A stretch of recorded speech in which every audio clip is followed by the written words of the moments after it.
bonsoir, vous êtes bien sur www.tvlafoinjesus.com. Vous suivez l'émission Parole de vie.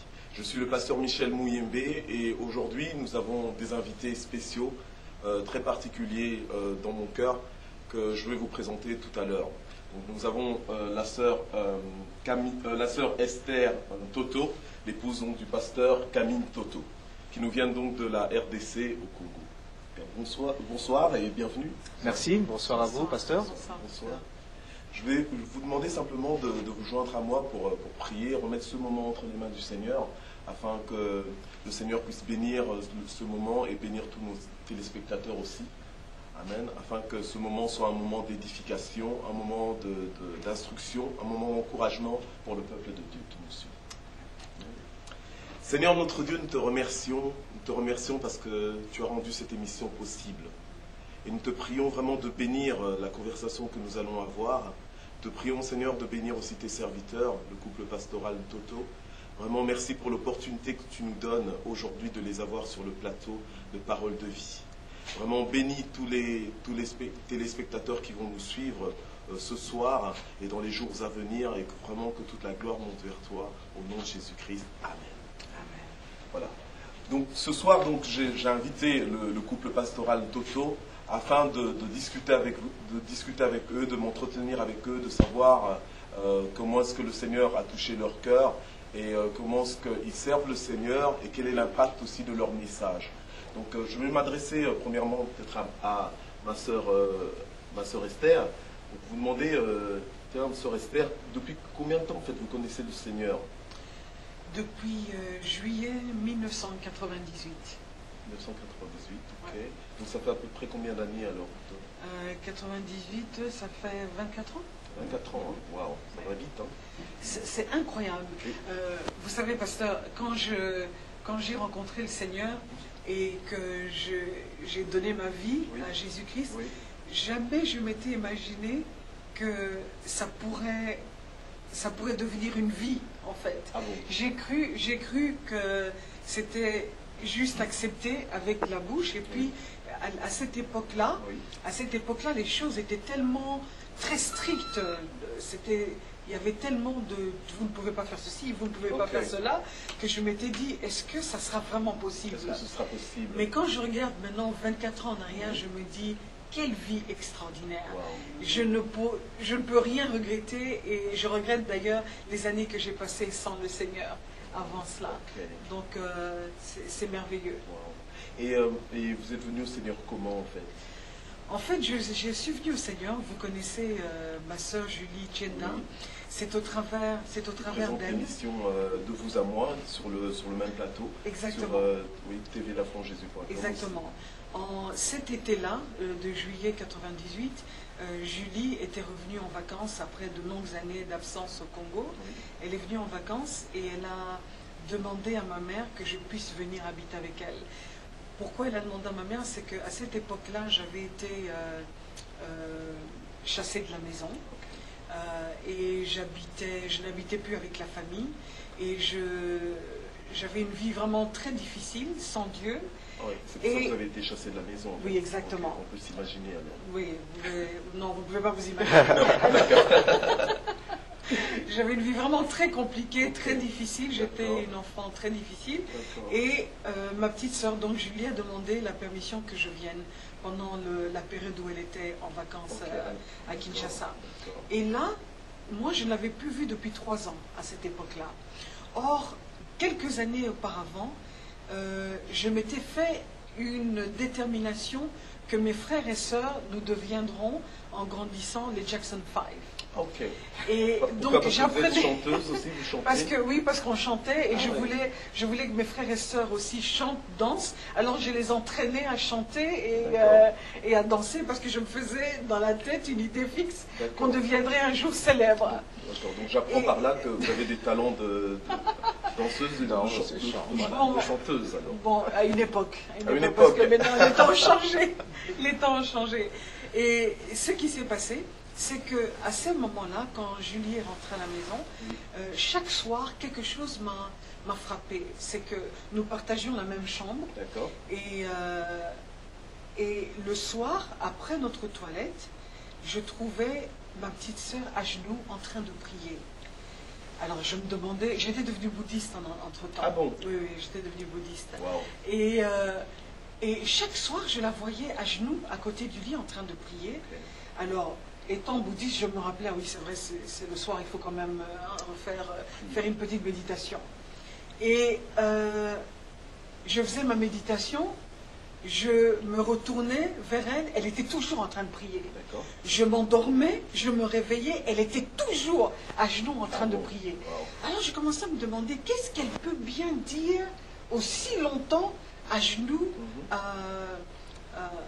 devant le lit? Oui, oui. Et un jour, étant l'aînée, Oui. j'étais très orgueilleuse, je voulais pas lui demander qu'est-ce que tu fais. D'accord. Alors je me suis arrangée pour être aussi près de son lit, Ok, pour que je puisse entendre ce qu'elle disait.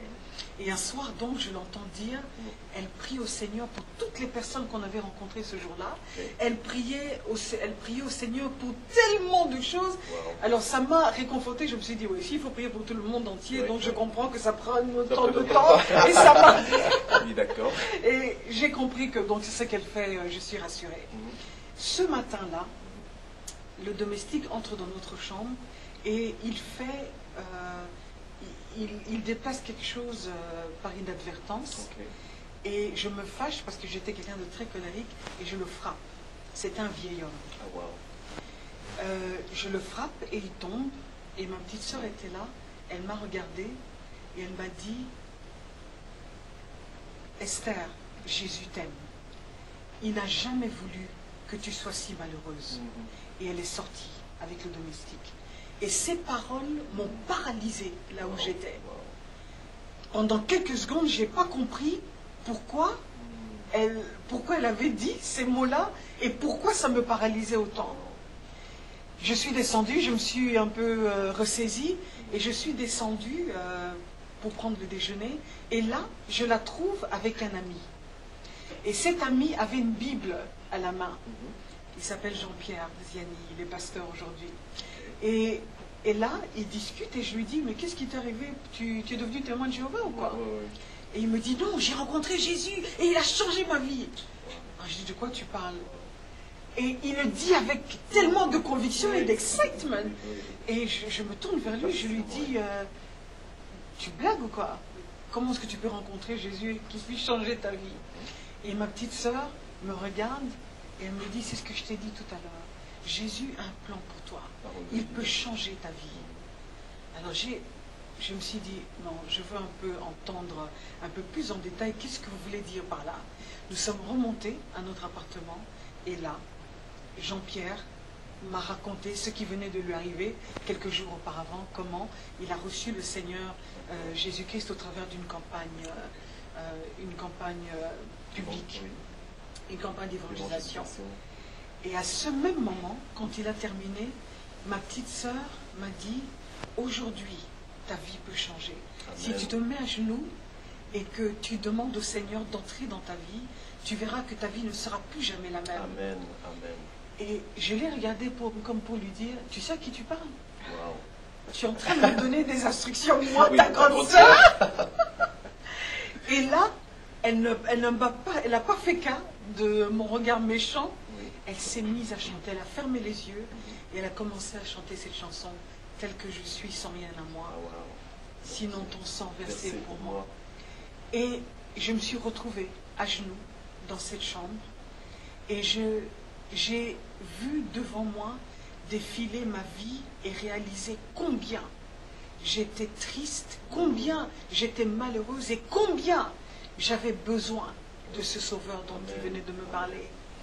Et pendant qu'elle chantait, en même temps, j'ai réalisé que ces paroles de cette chanson sortaient de moi. Or, je n'avais jamais entendu cette chanson. Et au même moment où je me rends compte que ces paroles sortent de moi, en même temps, je suis en train d'entendre des centaines de voix en train de chanter avec elle.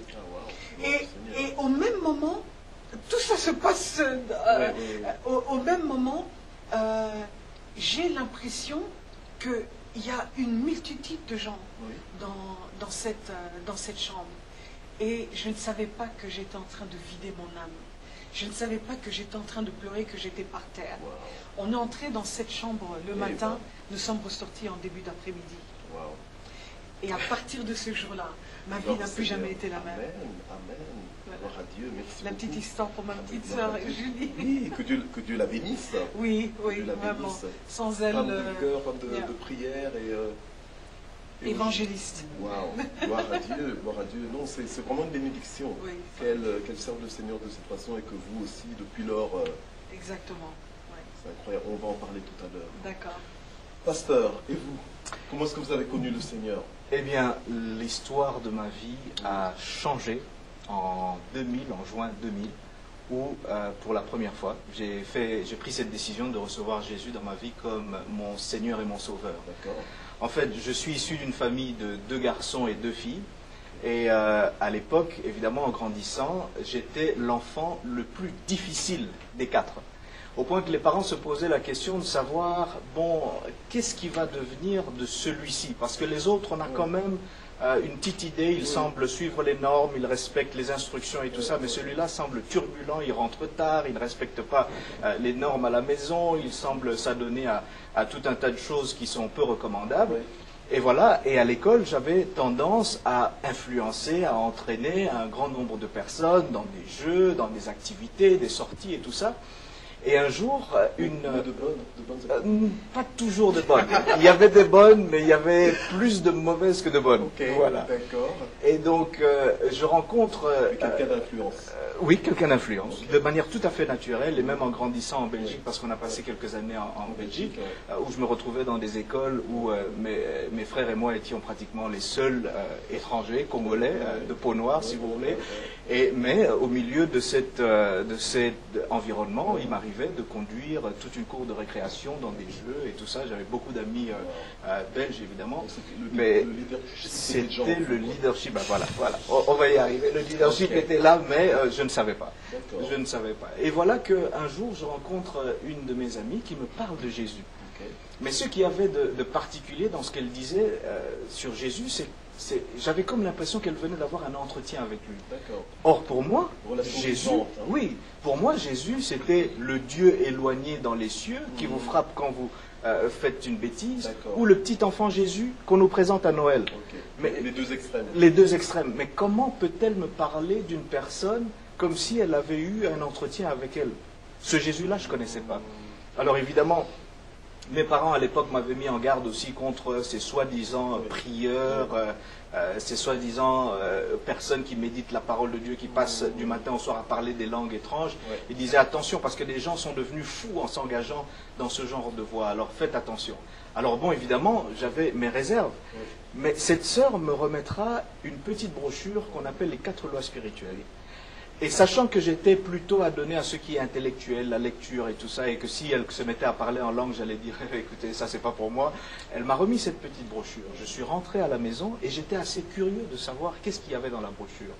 Alors à l'époque, je réalisais que tout ce que je faisais, que ce soit en m'adonnant ici à l'alcool, les sorties, etc., en fait, je cherchais à combler un vide dans mon cœur et je ne parvenais pas à trouver la forme de l'objet qui pouvait combler le vide de mon cœur. Alors, je me suis mis à lire cette brochure qui commençait à parler de l'amour de Dieu, le péché de l'homme, le sacrifice de Jésus et l'invitation. Et quand je suis arrivé au moment de l'invitation, je me suis dit, mais c'est pas possible. C'est comme si, à l'intérieur de moi-même, une voix me disait, le vide que tu cherchais à combler, seul Jésus peut le combler. Je me suis dit, mais c'est pas possible. Je vais à l'église, nous allons à la messe, nous faisons le signe de croix, nous faisons tout un tas de prières, etc.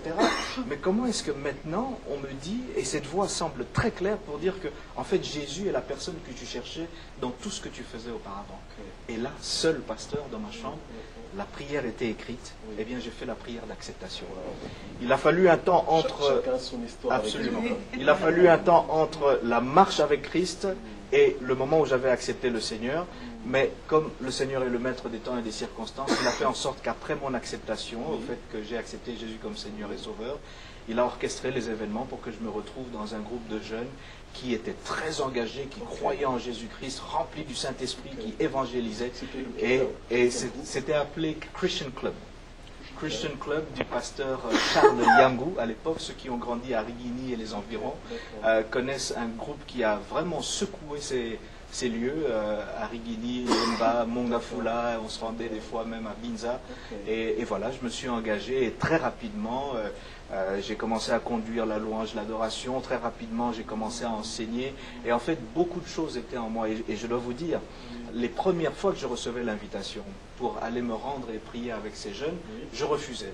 Et je dois avouer que même à l'époque, je me disais, il faut donner une excuse, il faut mentir, parce qu'une autre voix me disait intérieurement, le jour où tu entres dans ce genre de choses, parce que je ne pouvais pas les décrire autrement, le jour où tu entres dans ce genre de choses, tu n'en sortiras plus jamais.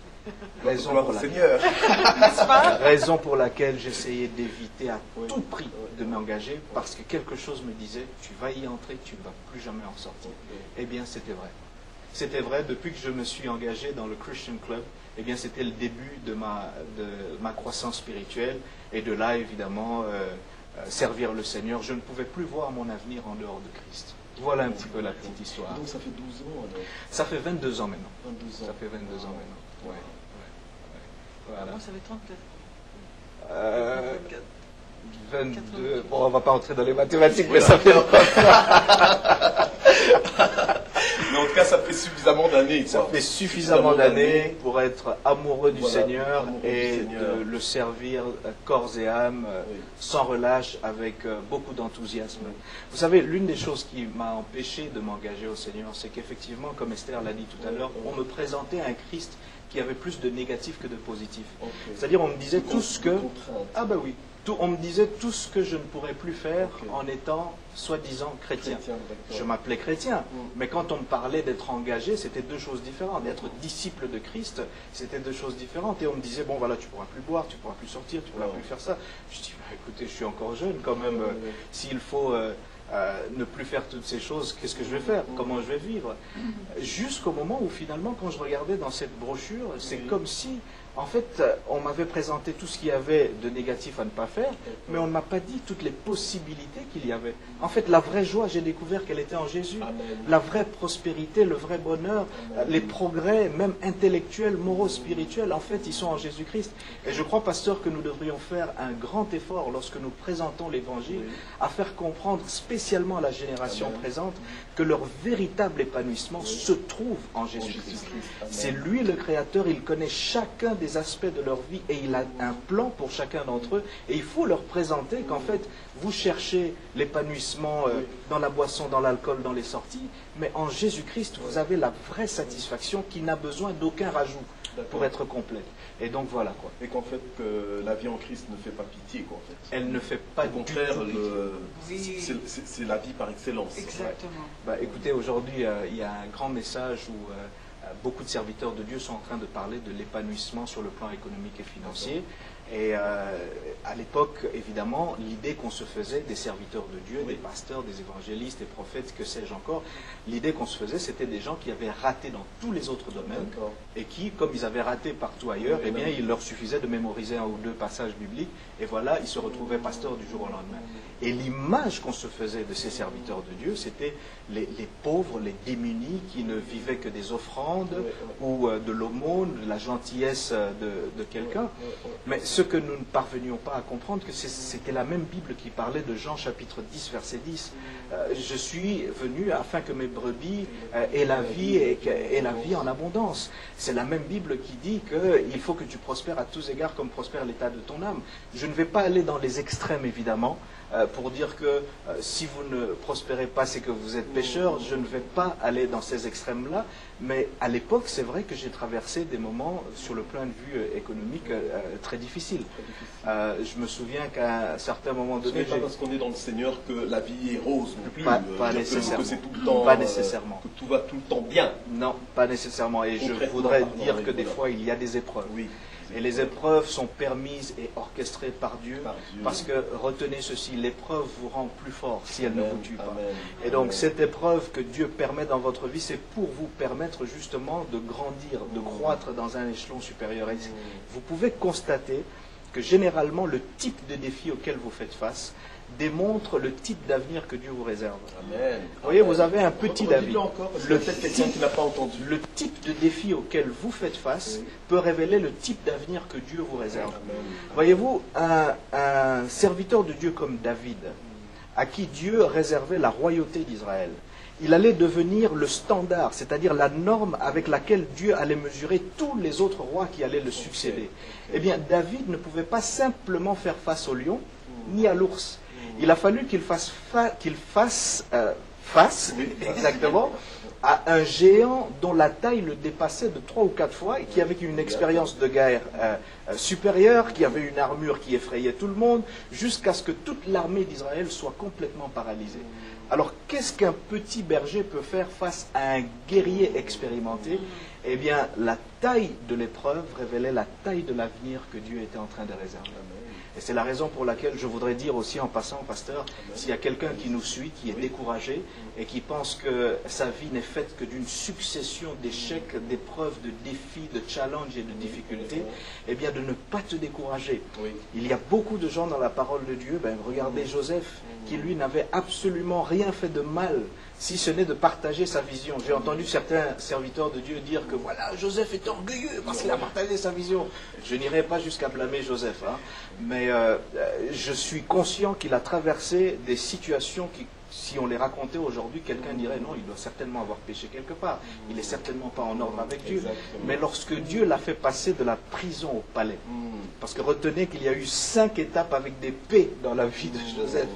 Il avait l'amour de son père, il a été jeté dans un puits, il s'est retrouvé chez Potiphar et ensuite dans la prison. Mais la fin de l'histoire, c'était le palais. Amen. Et c'est pourquoi je voudrais vous rassurer que ces 5 P peuvent avoir différentes formes dans la vie de chacun d'entre nous, mais ce sont des étapes que Dieu permet. P. Un prédicateur. Très bien, très bien. Ouais. Et donc voilà un petit peu de ces moments difficiles que j'avais traversés à l'époque où je portais des fois des chaussures qui étaient trouées en dessous, et moi le verset qui dit que tout lieu que foulera la plante de votre pied je vous le donne, moi je le confessais, je le vivais parce que la plante de mes pieds touchait le sol.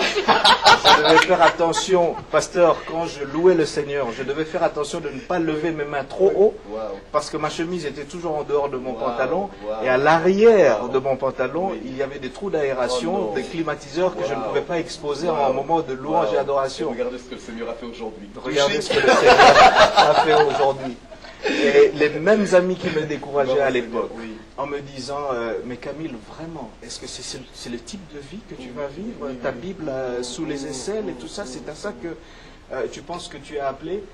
Ce sont les mêmes amis qui me posent la question aujourd'hui de savoir mais comment on fait pour être responsable d'une ONG internationale? Comment est-ce qu'on fait pour voyager à l'étranger? Comment fait-on pour être en mesure d'obtenir? Et je leur dis, écoutez, le même Dieu que vous avez rejeté à l'époque, c'est le même Dieu qui m'a accordé toutes ces choses. Mais je ne m'arrête pas là. Je leur dis ceci, même si Dieu décidait de reprendre tous les biens matériels qu'il m'a donnés, il serait toujours mon plus grand trésor. Amen. Amen. La seule chose que je ne lui permettrai pas de reprendre, c'est mon épouse. Juste pas avoir le temps. Amen. Voilà un homme amoureux. Voilà. Et donc, ça fait combien d'années que vous êtes mariés? Je demandais à notre sœur Esther. Ça fait 16 ans. Ça fait 16 ans que nous sommes mariés. Ça fait Seigneur. 16 ans que Dieu m'a fait le don de mon mari, parce que c'est vraiment un don pour moi. C'est comme il aime le dire, mais moi je lui vole ses paroles. Maintenant, c'est après le salut, le plus beau don que je puisse avoir, c'est mon mari. C'est mon meilleur ami, c'est mon pasteur, il est vraiment tout pour moi. Gloire au Seigneur. Gloire au Seigneur. Et comment vous êtes rencontrés? Nous nous sommes rencontrés dans l'œuvre. C'est vraiment extraordinaire parce que je crois que c'est quand on se donne à Dieu, quand on se consacre totalement à Dieu et que nous nous occupons de faire de lui nos délices, il nous donne vraiment ce que notre cœur désire. Mais il va au-delà de ça, parce que moi je ne savais pas que c'était ce que mon cœur désirait. Ah bon? Je pensais que le mari qu'il me fallait, c'était un homme fort, déjà établi, qui soit... Il est devenu. Je veux dire... Merci pasteur, merci pasteur. Non, mais parce parce que Je ça veux dire, encourage voilà. certaines sœurs qui... C'est ça. Parce que souvent, comment le Seigneur leur envoie un homme dans leur vie. C'est ça. Et Elle ils est un regardent brut. l'homme à l'état... Voilà. Et elle cherche le produit fini. Voilà, C'est elle cherche ça. le produit fini. Ouais. Alors ça. que le Seigneur sait ce qu'il est en train de faire. Exactement. Exactement. C'est ça aussi. Et ce que les gens qui étaient proches de moi s'attendaient, oh toi tu vas marier un ambassadeur ou bien un D'accord. ministre, donc un homme déjà établi, déjà fait. Un standard Voilà, très élevé. exactement. Et je ne savais pas, que l'homme que Dieu avait pour moi, c'était, Un homme selon son cœur. oui, non seulement un homme selon son cœur, mais un homme qui pourrait m'aimer Amen. tel que j'étais, Amen. m'accepter Amen. tel que j'étais, et surtout vouloir faire de moi plus que ce que j'étais. Wow. Et c'est ce que mon mari m'a amené. Gloire au Il m'a Seigneur. amené à me découvrir moi-même. Gloire à Dieu. Il m'a amené à connaître de moi des choses, à sortir de moi des capacités que je ne savais pas que j'avais. Wow. Il m'a amené à me connaître et il m'a amené à m'accepter moi-même. Amen. Et nous étions d'abord les meilleurs amis du monde parce que nous nous sommes rencontrés à Sangomalamu, c'est là où Donc, nous avons été à Kinshasa. Ok. Nous avons été engagés à peu près en même temps. Ok. On ne se connaissait pas. Et vous faisiez quoi, Saint-Gouvalam? Moi, j'étais chargée des relations publiques D'accord. et je faisais beaucoup de choses à Sangomalamu. Et lui a commencé à travailler dans un projet. À Sangomalamu, il est devenu aussi le DG, l'assistant du DG de Sangomalamu. Et c'est là que nous nous sommes rencontrés. On avait la même émission. On avait la même émission à la radio qu'on hostait ensemble. Comment dire? Qu'on présentait. Qu'on présentait, Ouais, ok. qu'on présentait La plus ensemble. longue, d'ailleurs. Oui, la plus longue des émissions Wow. de Sangomalamu. Ok. Et puis, en faisant ces émissions-là, nous sommes devenus les meilleurs amis du monde. Wow. Ouais. Et ça fusionnait. Et étant les meilleurs amis du monde, on ne savait pas que le Seigneur est en train de nous conduire à devenir non seulement les meilleurs amis et les meilleurs collègues dans le service, Amen. dans son service, mais aussi engagés pour la vie, pour le servir Amen. Gloire au ensemble. Seigneur. Gloire au Ouais. Seigneur. Et pasteur, et qu'est-ce qui a fait que vous avez su que c'était la femme que vous deviez épouser? Très bonne question. À l'époque, évidemment, Parce qu'elle est belle, c'est vrai. elle est belle. Très belle. Et, Elle est belle. À l'époque, elle était Seigneur. belle. Aujourd'hui, elle est encore plus belle. Wow. Et je dois te dire la vérité, pasteur Michel, je ne pensais pas que Dieu pouvait me faire la grâce d'épouser une femme aussi belle à l'extérieur comme à l'intérieur. Amen. Et quand je la voyais, je pensais effectivement qu'elle allait certainement épouser le prochain président de la République et tout ça, que moi je n'étais pas de cette catégorie-là. Nous avons commencé à travailler ensemble et c'est pourquoi je voudrais recommander à tous les jeunes, engagez-vous dans le ministère et dans le travail. Amen. Et c'est la meilleure manière. Faites de Dieu votre priorité et lui prendra certaines des priorités de votre cœur et va vous les accorder. Et on a commencé à servir le Seigneur ensemble. On a commencé à se connaître, à savoir nos points faibles, nos avantages, nos atouts et tout ça. Et au fur et à mesure qu'on travaillait ensemble, il paraissait clair, comme je ne voyais plus mon avenir en dehors du ministère et au service du Seigneur, Amen. que j'avais affaire à l'aide que Dieu avait préparée pour moi. Vous savez, on pense toujours à un coup de foudre, on pense aux enfants, on pense à des choses des fois secondaires. Oui. Mais retenez une chose, lorsque Adam s'est retrouvé dans le jardin, Dieu lui a donné un travail. Et lorsqu'il a amené Ève, il a dit, je lui amène une aide. En d'autres termes, Adam savait à quoi il était appelé, il avait besoin de quelqu'un pour l'aider. Alors, cher frère, si tu ne sais déjà pas à quoi Dieu t'appelle, pourquoi voudrais-tu mettre une femme ou une épouse dans ce même embroglio ou dans cette même situation de confusion? Découvre quelle est la mission que Dieu a pour toi et tu verras, lorsque tu vas rencontrer cette aide-là, il n'y aura l'ombre d'aucun doute que c'est la personne qu'il me faut pour que nous puissions faire ce ministère ensemble. Et pourtant, pasteur Michel, je dois vous dire qu'à l'époque, j'avais aussi rencontré une autre jeune dame aux États-Unis, très jolie aussi, qui était attirante et tout ça. Oui. Mais vous savez que quand mes yeux avaient porté leur regard sur cette jeune dame, j'avais réalisé une chose, et le Saint-Esprit me disait de manière très claire, ne te laisse pas attirer par l'attraction charnelle. Il y a la femme de la chair et la femme du ministère. La femme du ministère est effectivement l'os de tes os, la chair de ta chair, mais ne va pas poursuivre la femme de la chair. Et pourtant, certaines personnes sont simplement attirées par des aspects extérieurs. Et ce qui était clair, c'est que bien que cette autre jeune dame était attirante extérieurement, mais il n'y avait absolument aucun avenir en termes de ministère. Ce qui était clair, c'est que mon épouse était celle qu'il fallait. Amen.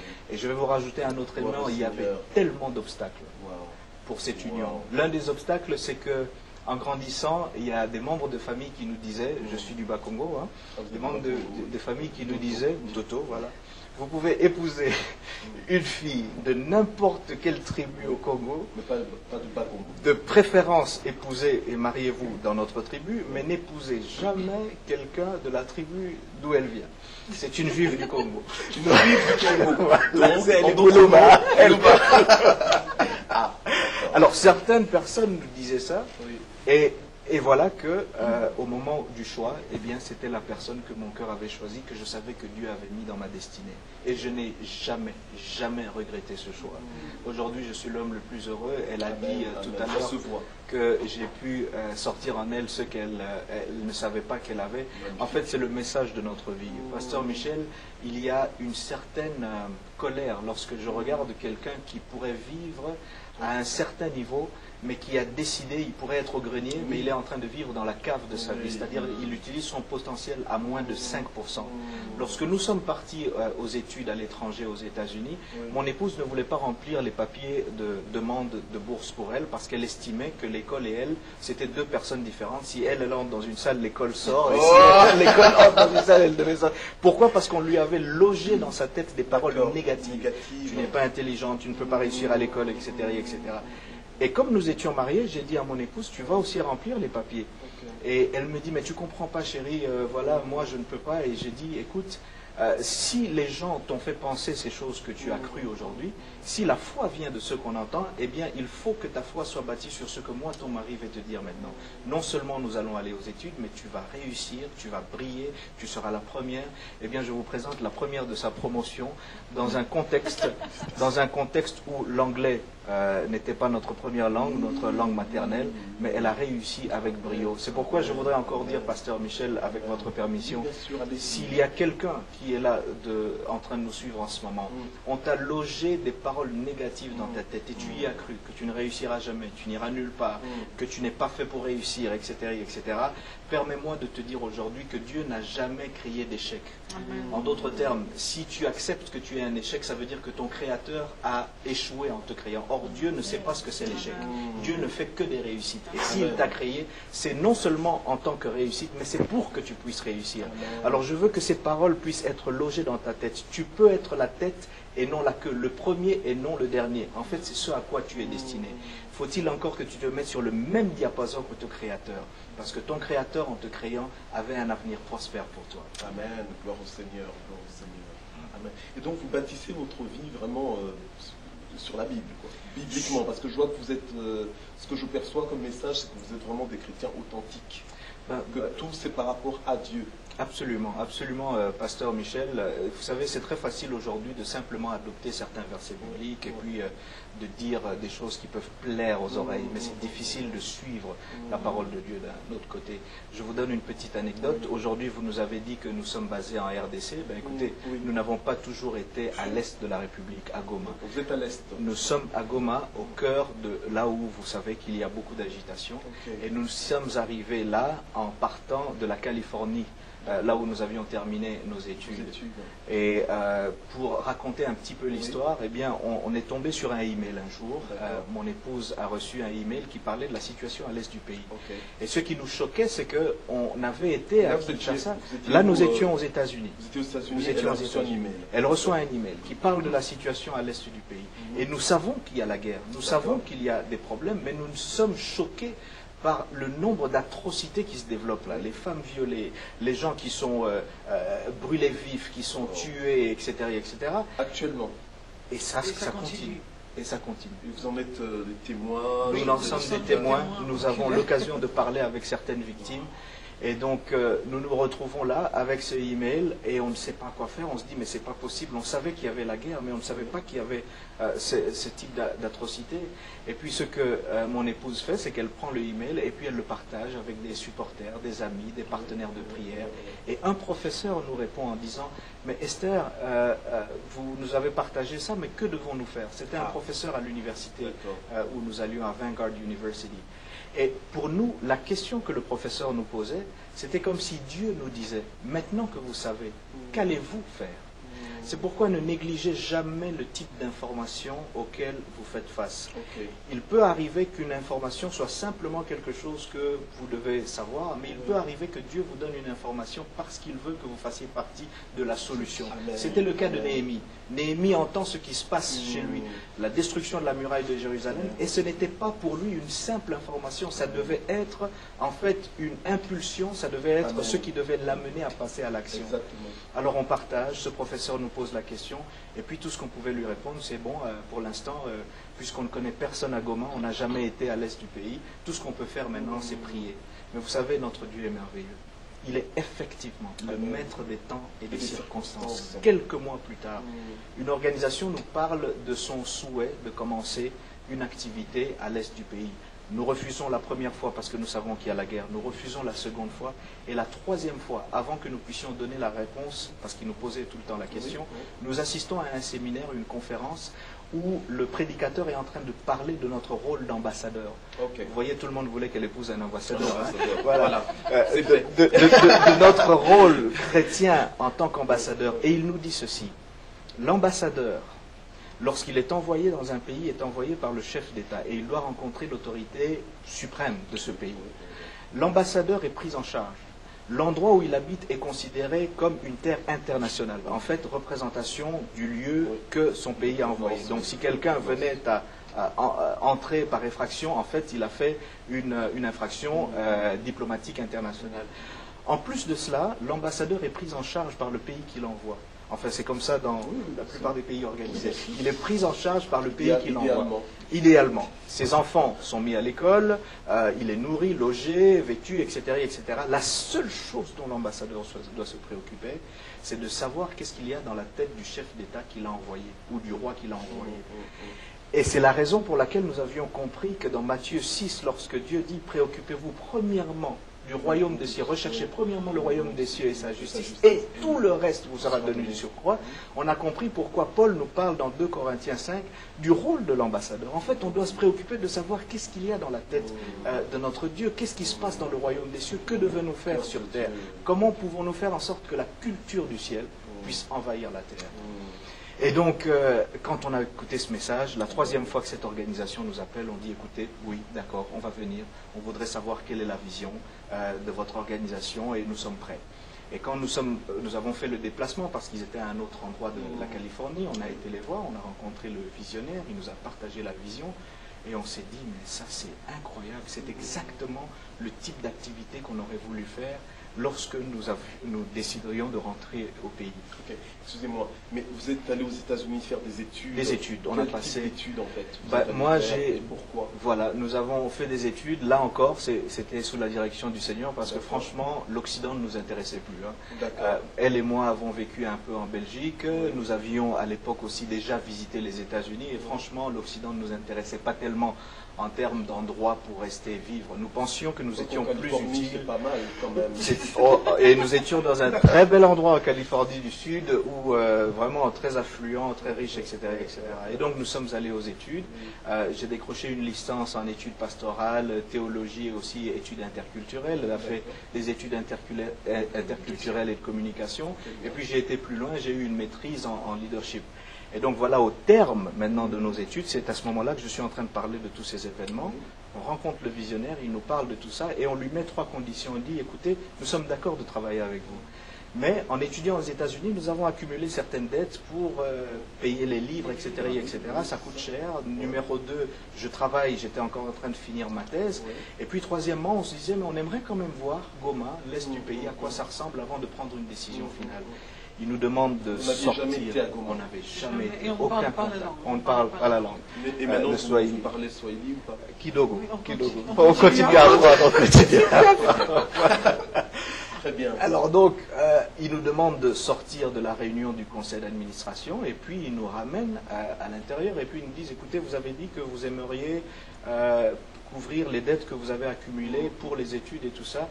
Est-ce que vous pouvez nous dire un peu, ça s'évalue à combien? Ouais. Je ne vais pas vous donner le chiffre exact, mais c'était plusieurs milliers de dollars. D'accord, Ils disent, bon, écoutez, on va couvrir cela et on va s'occuper de cela. Et pendant ce temps, nous voulons que vous commenciez à travailler avec nous. Parce que deuxièmement, vous avez dit que vous voulez terminer votre thèse.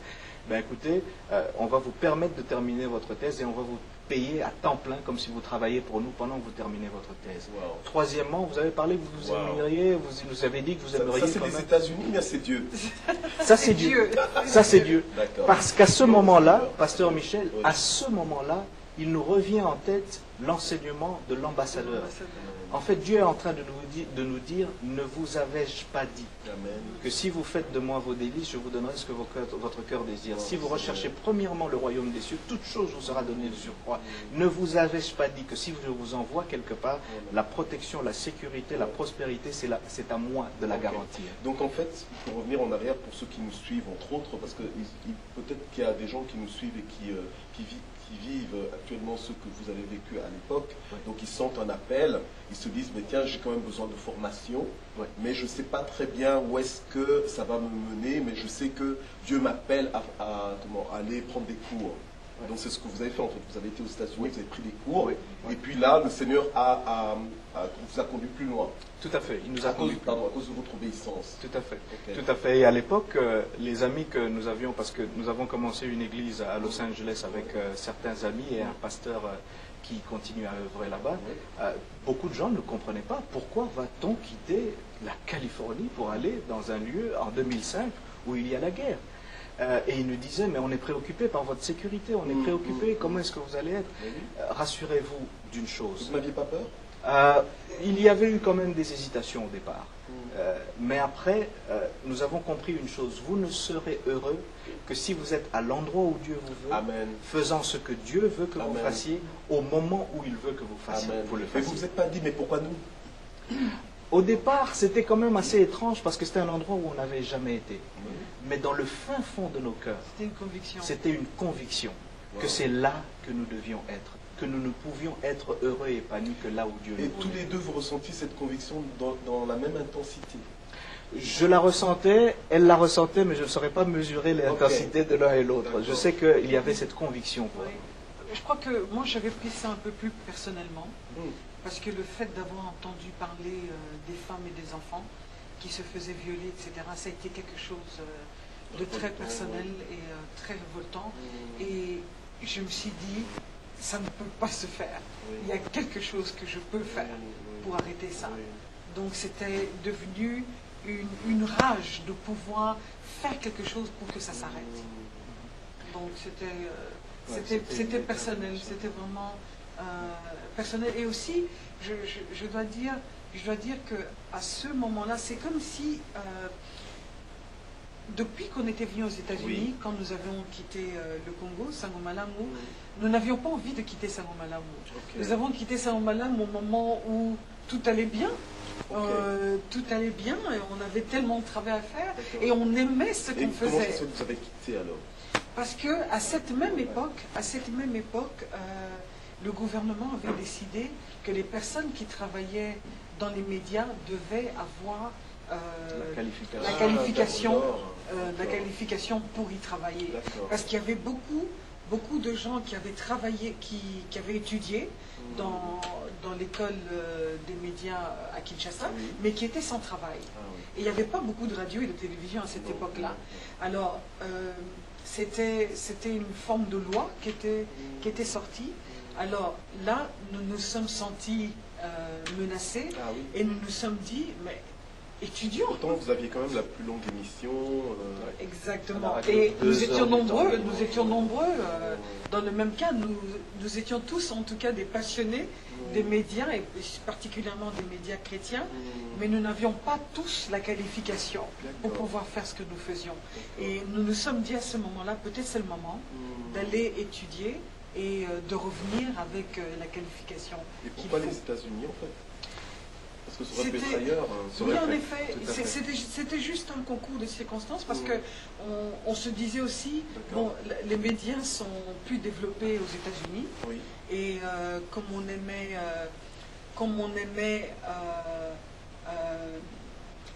aimait l'anglais, tout ce qui était des États-Unis, etc. Donc pour nous, c'était, il s'est trouvé que c'est là qu'est devenue l'offre. Amen. Et j'aimerais dire aussi, en passant, pasteur, il y a des gens qui peuvent être en train de douter de leur appel aussi et se poser la question de savoir à quoi est-ce que Dieu les appelle. Eh bien, ça commence d'abord par votre relation avec Dieu. Tombez amoureux de Dieu. Amen. Essayez de découvrir. Parce que, vous savez, de la même manière que ce setting dans lequel nous sommes ici existait dans la pensée du concepteur avant qu'il le fasse, vous étiez dans la pensée de Dieu avant que il puisse vous créer. En d'autres termes, vous avez été créé comme la solution à un problème. Amen. Découvrez quel est le problème auquel Dieu vous a fait, pour lequel Dieu vous a fait la solution. Amen. Et je crois que c'est un peu ça. Les gens ont beaucoup de doutes quant à leur appel, leur destinée, leur mission sur la terre. Et c'est pour ça que certains sont en train de vivoter. Ils s'essayent à gauche, à droite. Ils commencent à jalouser dans l'église. Ils veulent être comme telle autre personne. En fait, il n'y a pas de raison d'être comme qui que ce soit. Parce que vous êtes un modèle unique créé par un Dieu qui vous a fait un chef-d'œuvre pour répondre à un besoin particulier. Et c'est la raison pour laquelle il n'a jamais fait d'échec. D'accord. Et donc, vous, convaincu de cette pensée que vous venez de partager, vous avez dit, tiens, il y a des besoins à l'est du Congo. On veut faire partie de la solution. C'est ça? Tout à fait. On voulait faire partie de la solution. Mais il faut la foi pour ça. Hein. Il faut la foi. Parce que c'est quand même... c'est quoi votre message? Qu'est-ce que vous faites en fait concrètement là-bas? Très bien.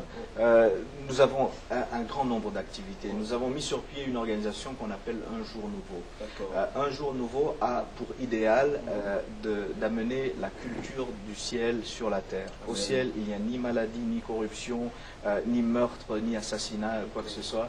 Mais au contraire, il y a cette harmonie qui existe. Ça répond à la prière que ton règne vienne. Que ton règne vienne, que ta volonté soit faite sur la terre comme elle est faite au ciel. Alors nous avons 5 branches à cette organisation. La première, nous avons une académie de leadership où nous croyons effectivement, pasteur Michel, que le grand problème des pays en voie de développement n'est pas un problème de ressources. Nous avons des ressources à ne savoir qu'en faire. L'or, le gaz, le méthane, le diamant, on les a tous. Et vous constatez la plupart de ces pays en voie de développement. Mais les gens sont pauvres. Mais les gens sont pauvres. Et qu'est-ce qui fait cela? Les pays ne se développent pas. Et quelque part, c'est un problème de leadership. Regardez la Corée du Sud. Comment, il y a 50 ans, la Corée du Sud, dévastée par la guerre, aujourd'hui, 50 ans après, est dans le concert des nations industrialisées. Le Japon, détruit par Nagasaki et Hiroshima, quelques 50 ans plus tard, ce sont les premiers producteurs mondiaux dans l'automobile. Ils ont battu les Américains dans certains domaines, dans l'électronique et tout ça. Mais qu'est-ce qui fait que le Japon, qui n'a rien dans le sol et dans le sous-sol, peut arriver à ce niveau-là? Quelque part, c'est un problème de leadership. Et qu'est-ce que vous entendez par leadership pour ceux qui ne comprennent pas le mot, le terme anglais? Le terme qui vient effectivement d'un mot anglais, leadership, c'est la capacité d'un individu à conduire un groupe d'individus vers l'atteinte d'une vision et de certains objectifs. Donc en gros, c'est cela. Vous avez une vision, vous avez des objectifs et vous avez la capacité d'influencer. Et j'ai entendu un mot qu'on utilise maintenant en français, d'impacter votre entourage vers l'atteinte de cette vision ou de cet objectif. Au point que ceux que vous avez influencés prennent la vision comme étant la leur personnellement. Amen. Alors donc c'est un bon point. Oui, tout à fait. C'est la meilleure des motivations. Oui, on n'utilise ni la dictature, ni la force, ni la coercion, ni toute forme de méthode opprimante pour arriver à ce but, mais vous êtes en mesure de communiquer une vision et vous utilisez tout un tas d'outils comme la mobilisation, etc., etc. Alors nous avons aussi le ministère des médias. Excusez-moi, et donc dans cette branche de leadership, vous faites tout sur base des principes bibliques. Sur base des principes bibliques. Mais je dois vous avouer aussi qu'en dehors des principes bibliques, c'est vrai que nous faisons tout sur base des principes bibliques, mais nous utilisons aussi des modèles qui ont marqué l'histoire de l'humanité, qui ne sont pas nécessairement chrétiens. Des fois, nous examinons, nous étudions la vie de gens comme Gandhi, par exemple. Nelson Mandela n'est pas connu comme un pasteur, mais nous voyons qu'est-ce qui a fait qu'un homme puisse avoir un tel impact sur sa génération. Nous utilisons des figures comme ça. C'est vrai que ce genre de personnages, des fois, ils ont utilisé des principes, en fait, mais qui se retrouvent dans Exactement. la Bible. Exactement. Voilà. Je suis très content que vous soyez arrivé à cette conclusion, parce qu'on a l'impression de penser que des fois ils ont inventé ce type de principe, mais lorsque vous lisez les Saintes Écritures, la loi de la semence par exemple, ou ce que vous semez, vous finirez par le récolter, eh bien ce sont des gens qui ont semé des choses dans leur vie et dans leur entourage qu'ils ont fini par récolter. Et c'est malheureux des fois qu'on mette la Bible de côté en pensant, mais écoutez, ça c'est pour les gens qui prient en langue, etc., etc. Mais la Bible a tous ces fondements qui font en sorte que une entreprise, une nation, une famille, un quartier ou un pays passe de l'échec à la réussite simplement sur l'obéissance de la parole de Dieu. Je vous donne un petit exemple. Josué est le successeur de Moïse. Moïse est l'un des leaders et des administrateurs dans la parole de Dieu, législateur, que la Bible n'a pas d'égal en fait vis-à-vis de Moïse. C'est quelqu'un qui parle avec Dieu, au point que Dieu prend sa défense. Alors Josué maintenant doit être le successeur d'un homme comme celui-là. Mais imaginez un peu si on était à sa place. Mais je dirais, Seigneur, c'est pas possible. Ça, c'est quelqu'un avec qui tu avais des entretiens face à face, tu parlais, tu prends sa défense. C'est la seule personne que Dieu a enterrée lui-même, d'ailleurs. Dieu l'enterre lui-même, le peuple pleure pendant 30 jours et on ne sait pas où est-ce qu'il est, mais Dieu prend soin de son enterrement. Alors, qu'est-ce que Dieu dit à Josué? Dieu dit simplement à Josué ceci. Pour succéder à un homme aussi grand que celui-là, Josué chapitre 1, verset 8, que ce livre de la loi ne s'éloigne point de ta bouche. Médite-le jour et nuit pour agir fidèlement selon ce qui est écrit, et c'est alors que tu réussiras dans tes entreprises. Il ne lui dit pas, écoute, tu dois te lever aux mêmes heures que Moïse, ce qui peut être le cas, tu dois aller à la même montagne, tu dois faire exactement les mêmes choses, mais il dit, écoutez, le soubassement, en fait, même de la réussite de Moïse se trouve dans les principes bibliques. Et en leadership, nous nous basons sur ces principes bibliques. Et nous essayons de faire comprendre à nos jeunes gens qu'on a souvent attendu le changement de la tête. Et beaucoup, vous savez, il y a eu des élections il n'y a pas longtemps, il y avait 19 000 candidats pour 500 sièges dans le Parlement. Parce qu'on pense que le seul moyen de conduire, c'est d'avoir une place dans une institution étatique où vous avez un bon salaire, vous avez certains privilèges et des avantages. Mais on leur fait comprendre que le leadership commence là où vous êtes avec la réalisation de la vision qui est la vôtre. Et nous avons des jeunes gens de 14 ans qui ont commencé à faire des speeches sur leur pays, des jeunes gens de 14 ans qui commencent à écrire des livres.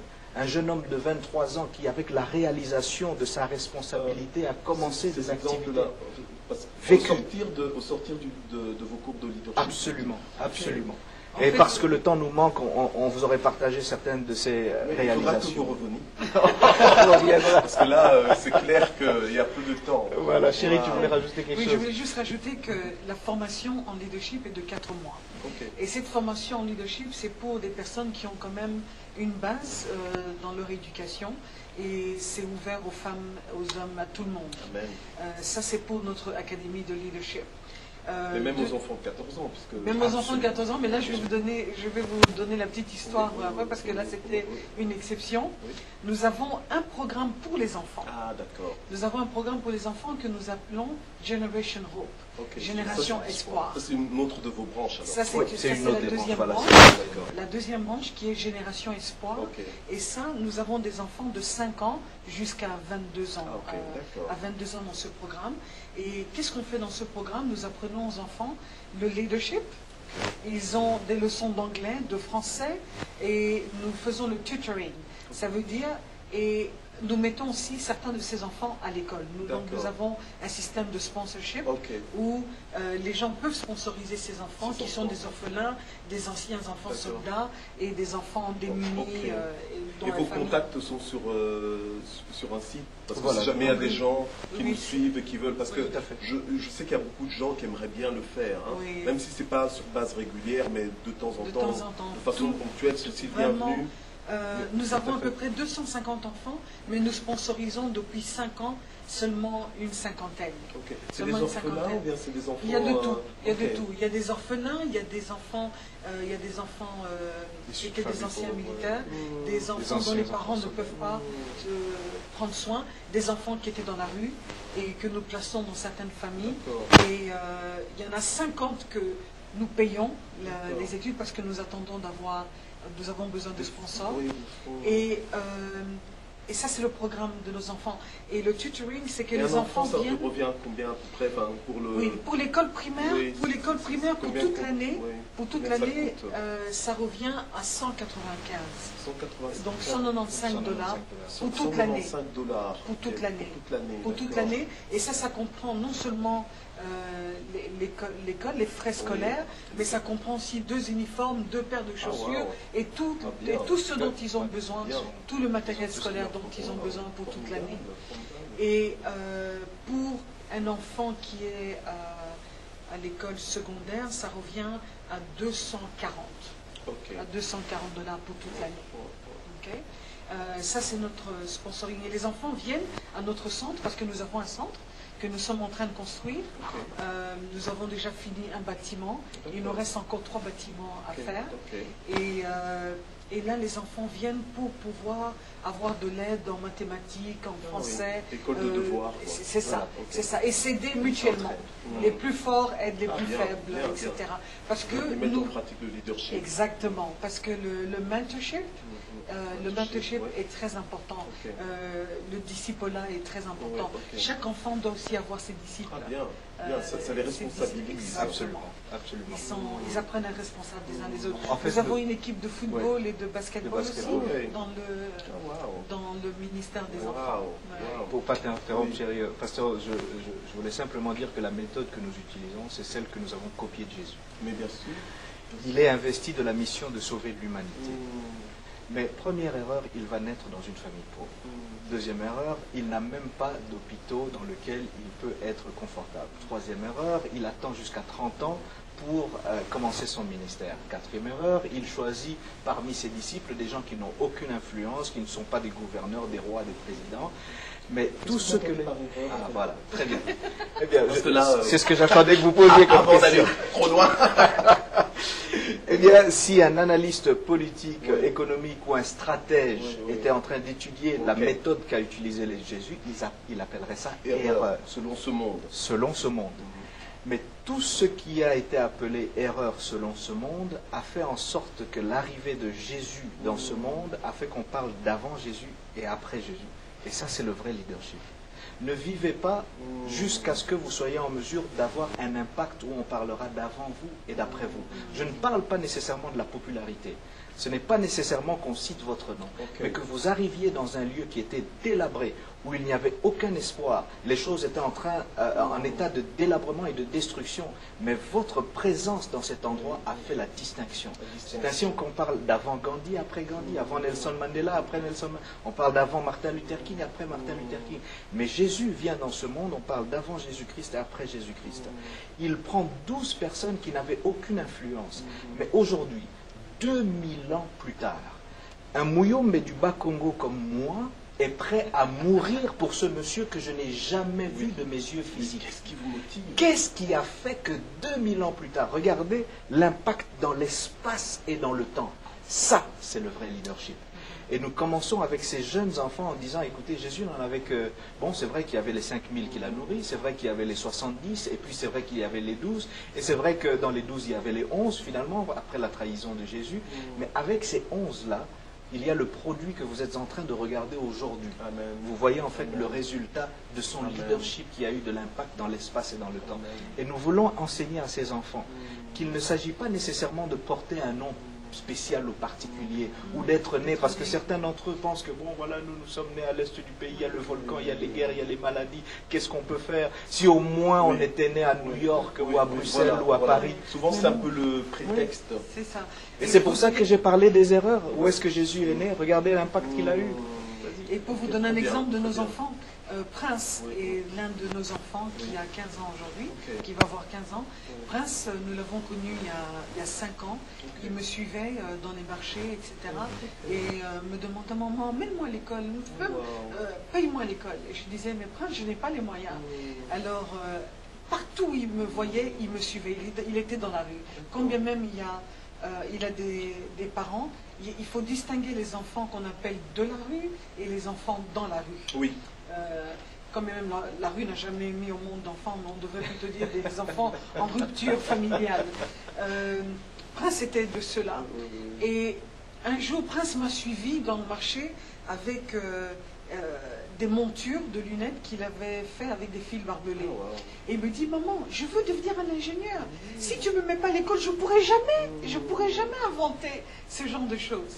Et pourquoi vous spécialement? Parce qu'il vous connaissait, il savait que Parce que, vous êtes dans... Elle a l'habitude de... parce que très de venir souvent, en quand aide je à ces suis, jeunes. Ah, ok. quand je fais mes courses, les enfants me suivent pour des raisons, chacun a sa raison, je crois. Ils me suivent, je parle, exactement. Je parle avec eux, oui, je leur parle, je leur donne des bonbons et je leur parle de Jésus, etc. Donc ils ont l'habitude de me suivre un peu partout où je vais. Et Prince était l'un d'eux. Et le jour où on a eu les moyens, j'ai dit à Prince, maintenant tu peux entrer dans le programme. Il est rentré dans le programme, nous l'avons mis dans une école et nous avons constaté que Prince était même plus intelligent que les professeurs. Ah.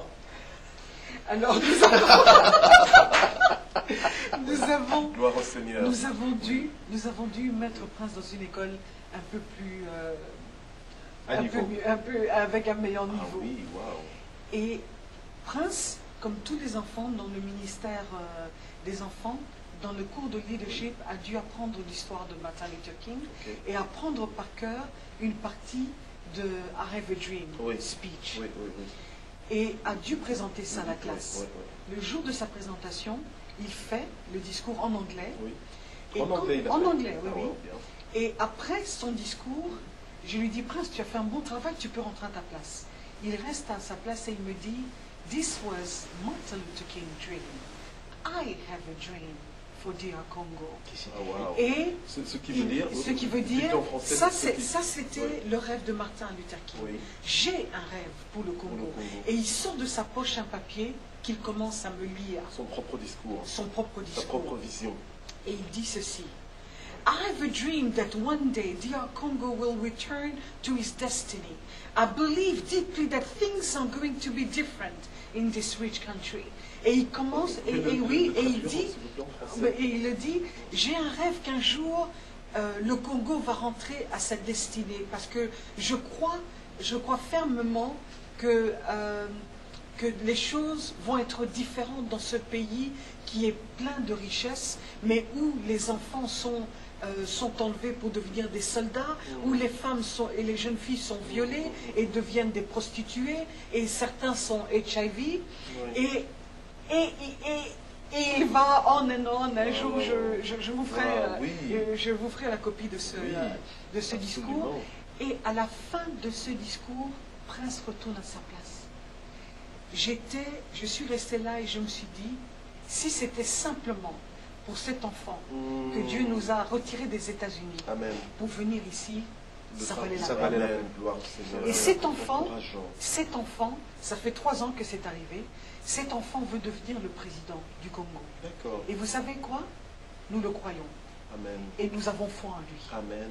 Et nous allons mettre en nous tout ce qui est en nous, qui peut être transféré en lui. Amen. Nous allons le faire. Amen. Aujourd'hui, Prince, à 15 ans, est en train d'écrire un livre qu'il a intitulé Le leader sans peur, mon rêve. Aujourd'hui, nous avons défié une école aux États-Unis pour dire, nous vous défions à mettre certains de nos enfants dans les conditions que sont les vôtres. De leur donner accès à ce qu'ils n'ont pas accès. Parce que ces enfants ont grandi dans des conditions abjectes et ont vu des choses qu'ils n'auraient jamais dû voir en tant qu'enfants. Ils ont entendu des choses pendant des années qu'ils n'auraient jamais dû entendre à cause de toutes ces guerres. Prince a vécu dans une maison qui est faite en bâche, et il a passé des nuits avec son frère qui était décédé, avec le corps de son frère. Et cet enfant aujourd'hui, cette école a accepté de relever notre défi et va amener Prince aux États-Unis et lui donner accès à l'université dans 2 ans. Et Prince, vous savez, quand nous avons annoncé la nouvelle à Prince, et on lui a demandé, ces personnes de l'école sont venues à Goma, ils lui ont demandé, mais est-ce que tu ne penses pas que ça va créer des jalousies entre vous, tous ces autres enfants, qu'est-ce qu'ils vont penser que toi, seul, vas partir? Il a dit ceci, nous apprenons dans le leadership que chaque chose a une saison. Amen. Et tout ce que je Amen. peux vous dire, Wow. c'est que mes amis, en voyant que le Seigneur il ouvre la porte au travers de moi, ça veut dire que le Seigneur a d'autres portes à ouvrir. Amen. Amen. Que moi, je ne suis que le premier d'entre Amen. d'entre beaucoup qui Oui, vont gloire au Seigneur, suivre gloire la au même Seigneur. route. Et notre but, c'est de revenir dans notre pays pour changer Amen. notre Amen. pays. Amen. Aujourd'hui, le prince a 9 disciples dans son quartier. Tout ce qu'il apprend au centre, Donc il influence. il rentre Il sait rentre pas chez plus âgé lui. que lui. Il impacte. Amen. Amen. Voilà. Amen. Amen. C'est ça, un jour Gloire nouveau. au Seigneur. Nous écrivons C'est une ça, nouvelle jour histoire. nouveau. Vous écrivez une nouvelle histoire. Nous appelons un jour nouveau une nouvelle histoire. En fait, Nouvelle notre histoire. vision, c'est pour Oui. le développement intégral de l'individu et de son environnement. Et donc, c'est ce que nous faisons, que les jeunes, les femmes, les enfants, les hommes, parce Les que nous hommes. avons aussi un programme pour les hommes, Les hommes. puissent comprendre, saisir, s'emparer de cette vision. Amen. Wow. Voilà. Eh bien, en tout cas, je pense qu'il faudra que vous reveniez pour qu'on parle un peu plus encore Des autres ministères qu'on n'a pas des pu autres développer. branches, et que vraiment que vous nous partagez davantage de témoignages, parce que je suis sûr qu'il y en a qui nous suivent en ce moment, qui se disent mais est-ce que c'est un film? Allez, C'est la réalité. parce que vraiment vous faites un ministère exceptionnel dans un contexte qui n'attirait pas tout le monde en fait. Pas nécessairement. Mais on voit l'impact, on voit que le Seigneur est avec vous, il travaille avec vous, il bénit vraiment votre fidélité. Ouais. Tu sais, j'aimerais dire une Oui, chose vas-y. pour terminer peut-être, c'est que les gens me demandent souvent, Oui. est-ce que tu n'as pas peur en tant que femme Oui. d'être là quand on parle que 3 femmes sur 5 sont Oui, violées oui.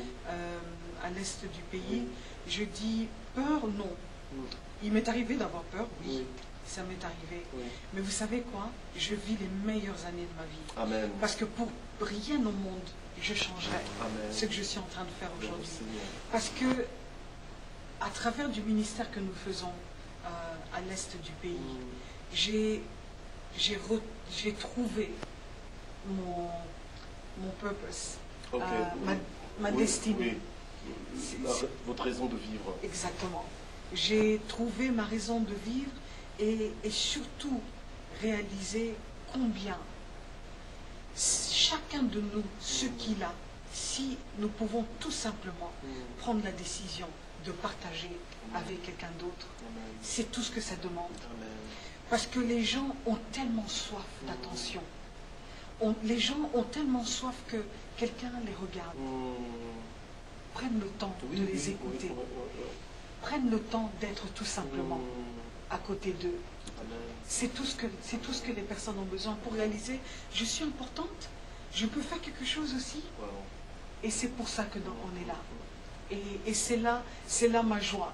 C'est là ma joie de pouvoir regarder des jeunes filles qui avaient la tête basse parce qu'elles ont été violées brutalement et aujourd'hui peuvent lever leur tête et dire je peux faire quelque chose de ma vie. Gloire au Seigneur. Tout ne s'arrête pas là. Amen. En tout cas, merci beaucoup. C'était donc la sœur Esther et le pasteur Camille Toto qui nous viennent de la RDC. Et je pense heureusement qu'il y a moyen de vous contacter, il y a moyen d'être en contact avec vous, soit en venant vers vous carrément à l'est. Vous êtes le bienvenu. Tout à fait. Hein? Vraiment, venez. Voilà. À l'est ou alors par internet. www.unjournouveau.org ou bien camille@unjournouveau.org. D'accord. Et aussi moyen de vous retrouver sur Facebook. Bah, sur Facebook, oui, Camille Toto, ou bien Esther Toto, ou bien Un Jour Nouveau encore, et c'est très facile. Voilà. En tout cas, merci beaucoup. Merci Merci à à vous vous, Pasteur d'être Mouche. venu. Vous avez vraiment C'était un fait du plaisir. bien. Et c'est pas la dernière fois. Merci beaucoup. On l'espère aussi. Bien, chers téléspectateurs, nous voici arrivés donc à la fin de cette émission. Donc nous nous retrouvons samedi prochain sur www.tvlafoienjésus.com pour suivre l'émission Parole de vie avec le pasteur Michel Mouyembe de l'église Parole de vie à Libremont-Chevigny en Belgique. Que Dieu vous bénisse. À bientôt. Au revoir.